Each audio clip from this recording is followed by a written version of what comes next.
క్రీస్తునందున్న పరిశుద్ధులందరికీ ప్రభు అయిన క్రీస్తునామంలో శుభాభివందనాలు. ఈ ఉదయకాల సమయంలో దేవుని ప్రేమ ఆధ్యాత్మిక కార్యక్రమానికి స్వాగతం.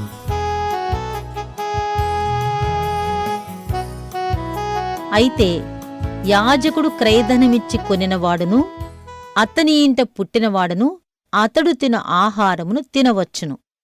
లేవీకాండం 22వ అధ్యాయం 11వ వచనం. అన్యులు, పరదేశులు, జీతానికి పనిచేసే పనివారు పరిశుద్ధమైన ప్రతిష్ఠిత పదార్థాలను తినకూడదు. ఆత్మీయ విషయంలో కూడా అంతే. కాని యాజకుని డబ్బుతో కొనబడినవారు, యాజకుని ఇంట పుట్టినవారు పరిశుద్ధ పదార్థాలలో పాలు పొందవచ్చు. గమనించండి, కొనబడినవారు, పుట్టినవారు అని వ్రాయబడి ఉంది. వీరికి పరిశుద్ధమైన వాటిమీద అధికారం ఉందన్నది వాదనకు తావులేని విషయం.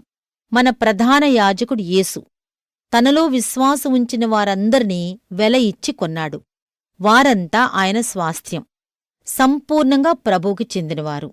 వారికి స్వయంగా ఏ యోగ్యత లేనప్పటికీ వారి యజమానుని బట్టి ఆయన అనుభవిస్తున్న వాటన్నిటిమీద వారికి కూడా హక్కు ఉంటుంది. యాజకునికి ఉన్న ఆధిక్యతలన్నీ ఆయనచేత కొనబడిన వారికి కూడా వర్తిస్తాయి.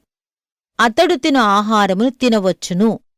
ఆయన తినే ఆహారం ఏమిటో లోకస్తులకు తెలియదు. మీరు క్రీస్తుకు చెందినవారు కనుక ఆయనతో మీకు పాలు పంపులు ఉన్నాయి. పుట్టుట, ఇది కూడా ఆధిక్యత పొందే మార్గమే. మనం యాజకుని కుటుంబంలో పుడితే మిగతా కుటుంబ సభ్యులందరితో పాటు సమాన హక్కులు మనకు కూడా ఉంటాయి. తిరిగి జన్మించడం ద్వారా మనం దేవుని కుటుంబంలో సమాన హక్కుదారులం అవుతాం. కాబట్టి పరలోకపు తండ్రి క్రీస్తుకు ఇచ్చిన శాంతి, సంతోషం, మహిమలు మనకు కూడా అనుగ్రహిస్తాడు. విమోచన, పునర్జన్మ ఈ రెండూ మనకు దైవ వాగ్దానాలను స్వతంత్రించుకోవడానికి రెండింతల హక్కును సమకూరుస్తాయి. మీరు వింటుంది ట్రూ లైట్ ఛానల్ కార్యక్రమాలు.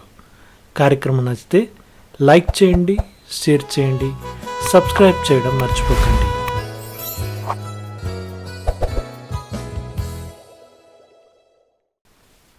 దేవుని ప్రేమ ఆధ్యాత్మిక కార్యక్రమాన్ని చివరి వరకు వీక్షించిన శ్రోతలందరికీ మా హృదయపూర్వక వందనాలు. తిరిగి మరలా రేపటి ఉదయకాల సమయంలో కలుసుకుందాం. అంతవరకు సెలవు. May God bless you. దేవుడు మిమ్మల్ని అందరినీ దీవించును గాక. ఆమెన్.